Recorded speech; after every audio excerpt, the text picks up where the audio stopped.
This is a land where the past is not a distant memory, but a living, breathing presence in the everyday. This is Ghana.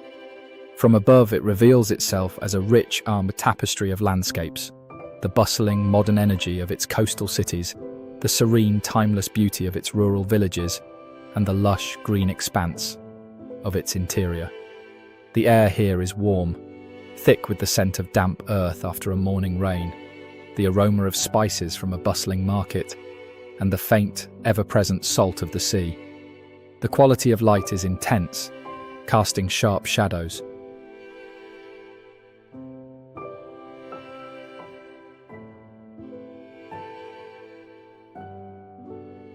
And making the brilliant colours of the culture, the intricate patterns of kente cloth, the brightly painted fishing boats, the vibrant produce in a market stall, seem to pulse with life.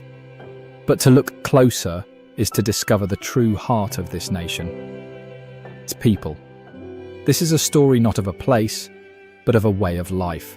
A story of deep community, unshakable resilience, and a spirit of welcome that is as warm and constant as the tropical sun. This is the story of daily life in Ghana. Life in Ghana is built on a foundation of community. The day often begins before the sun has fully risen with the sounds of a nation waking up. In the sprawling capital city of Accra, the morning starts with a low hum that quickly grows into a vibrant chorus. Chi. The streets fill with the energy of people on their way to work, of children in crisp school uniforms, and of the city's iconic minibuses, the trotros, calling out their destinations. The air is filled with the aroma of street food, the sweet smell of bofrot, a type of donut, frying in hot oil, or the savoury scent of waki, a breakfast dish of rice and beans. In the smaller towns and rural villages, the rhythm is slower, more intimately connected to the land. The day might begin with the crow of a rooster or the call to prayer from a local mosque. Morning routines are often communal. Families share the tasks of preparing for the day, fetching water, tending to livestock, or preparing the morning meal over a charcoal fire. The first act for many is to step outside and greet their neighbours. A simple exchange of ma'akiea, meaning good morning in the Twi language, is more than a pleasantry.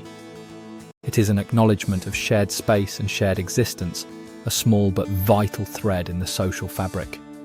The local market is the vibrant, beating heart of every Ghanaian community.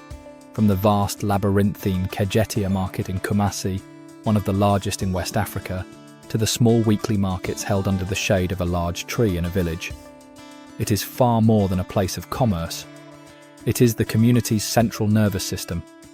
Here, the air is thick with a symphony of sounds, sights and smells. The lively, rhythmic bargaining between vendors and customers. The brilliant colours of fresh mangoes, pineapples and garden eggs, the pungent aroma of smoked fish and exotic spices. The market is not just the stomach of the community, it is its soul. To understand Ghana is to understand its deep and living traditions. The nation's identity is a rich mosaic of more than 70 ethnic groups, each with its own unique language, customs and history. The most prominent of these is the Ashanti Kingdom, a powerful and historically significant culture whose legacy is woven into the very soul of the nation. The traditions of the Ashanti, with their history of warrior kings, their mastery of gold craftsmanship, and their complex social and political structures, continue to shape modern Ghanaian life. The system of traditional chieftaincy remains a vital and respected institution. In villages and towns across the country, local chiefs and queen mothers are the custodians of the land and the culture. They are mediators in disputes, advisors to their people, and the living embodiment of a lineage that stretches back for centuries. They are not relics of a bygone era, but active leaders who command genuine respect. Their courts, often held in the open air under the shade of a tree, are a living example of traditional governance, a system that has sustained these communities for centuries, long before the arrival of modern legal frameworks. During festivals and important ceremonies, known as durbars, these leaders preside over spectacular displays of culture. Are dressed in magnificent hand-woven kente cloth A symbol of prestige and identity, and adorned with intricate gold jewellery, they are a powerful link to a proud and sovereign past. This cultural heritage is expressed in the vibrant arts of the nation. And dance are not forms of bad entertainment reserved for the stage. They are an integral part of life, accompanying everything from funerals to festivals. The complex polyrhythms of traditional drumming, the high-energy movements of the Adawa dance, and the modern infectious beats of highlife and Afrobeats are the soundtrack to daily existence. This pride in identity is visible everywhere in the colourful wax print fabrics worn by men and women. Each pattern, with its own name and meaning, in the use of local languages, which remain the primary mode of communication in most homes and communities, and in the quiet, dignified pride that Ghanaians take in their history as the first sub-Saharan African nation to gain independence from colonial rule. The Ghanaian economy is a story of contrast and evolution, a blend of time-honoured traditions and modern aspirations. For over a century, the nation's fortunes have been tied to its natural resources. Ghana is one of the world's largest producers of cocoa, the raw ingredient for chocolate. In the fertile regions of the Ashanti and Western regions, the rhythm of life for millions of families is dictated by the cocoa season. The careful work of harvesting the pods, fermenting the beans, and drying them in the sun. The land is also rich in gold, a resource that gave the region its colonial-era name, the Gold Coast. The mining industry, from large-scale international operations to small-scale local mining, remains a significant, if complex, part of the economy. Along the extensive coastline, from the fishing communities of Elmina to the bustling harbour of Tema, the fishing industry is a way of life that has sustained generations. The return of the brightly painted wooden canoes at the end of the day, their hulls filled with the ocean's bounty, is a daily ritual that feeds thousands. But the economy is diversifying.